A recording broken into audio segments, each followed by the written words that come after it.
La mañanera de Ángel Dominical.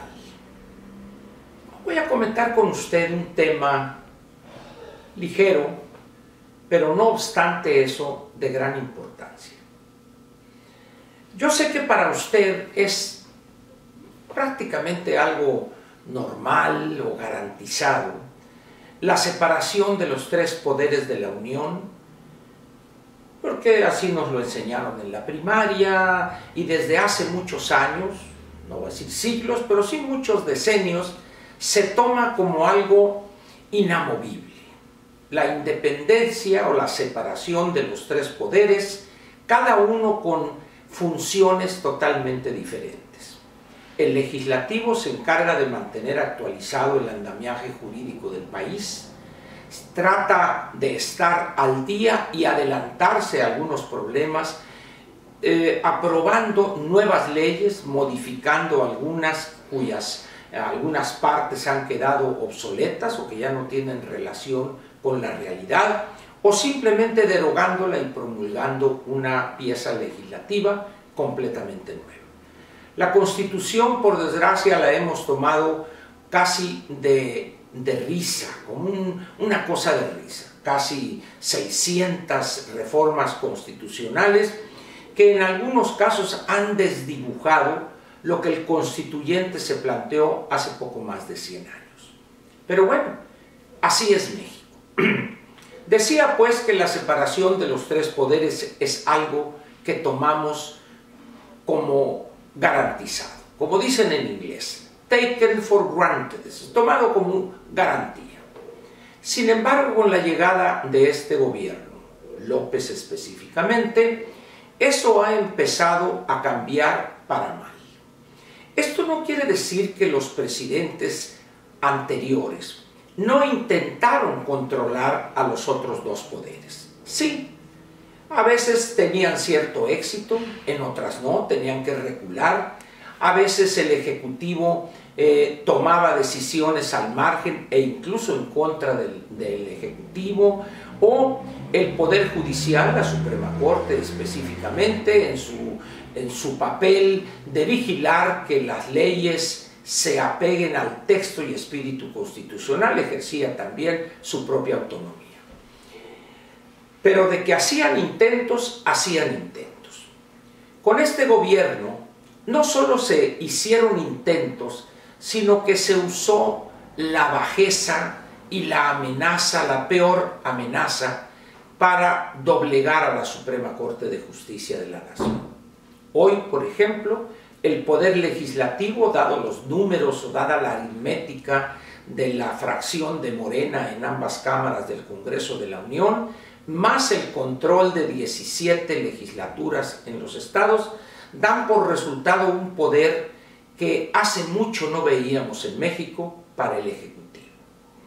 Y en el caso de la Suprema Corte, como decía, la bajeza, la amenaza vil y burda, es el instrumento que ha utilizado López para someter al Tribunal Constitucional Supremo.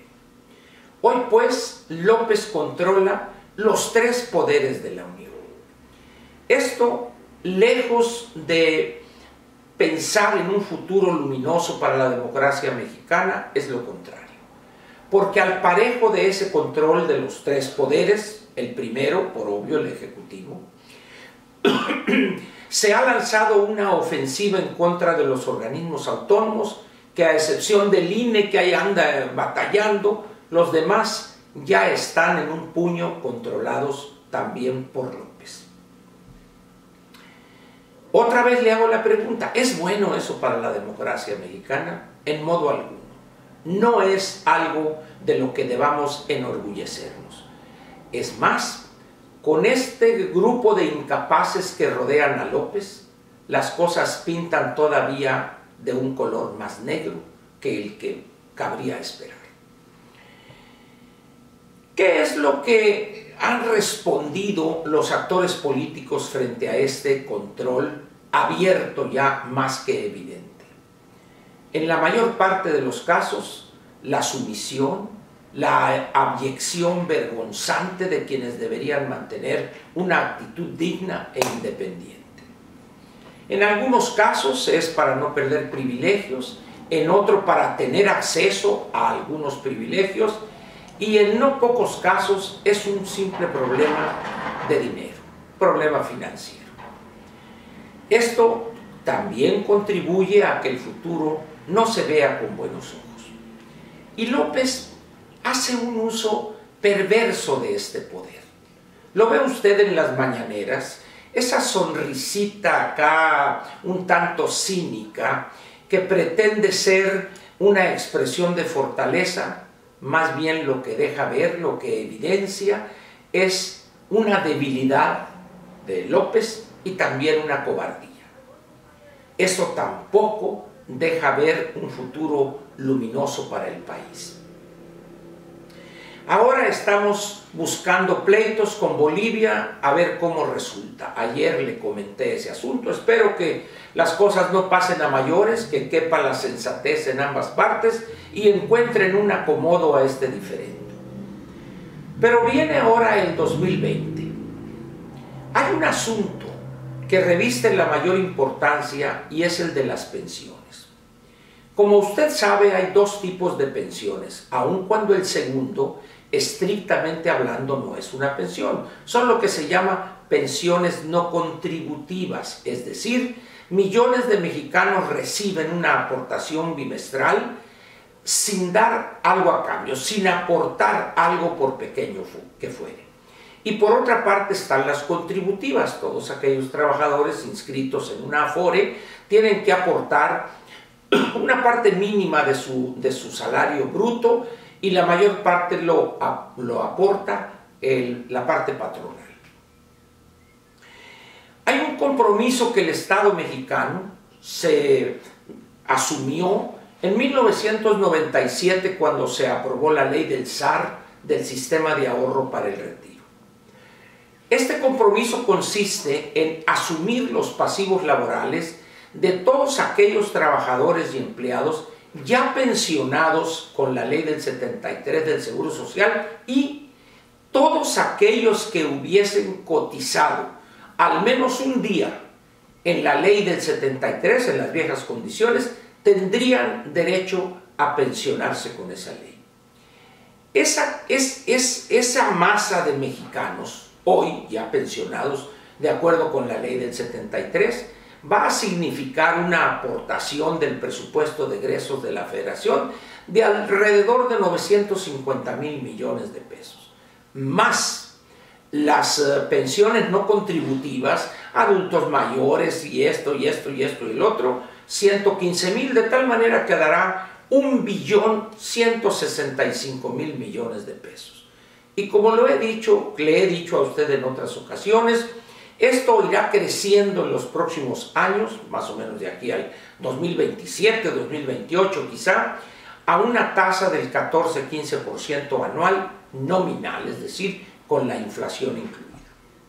Pero esta vez, ese 1,160,000 millones de pesos va a representar del presupuesto de egresos de la Federación, que son números más, números menos, 6.7 billones de pesos, pues no es la cuarta parte, pero sí un poquito menos de la cuarta parte.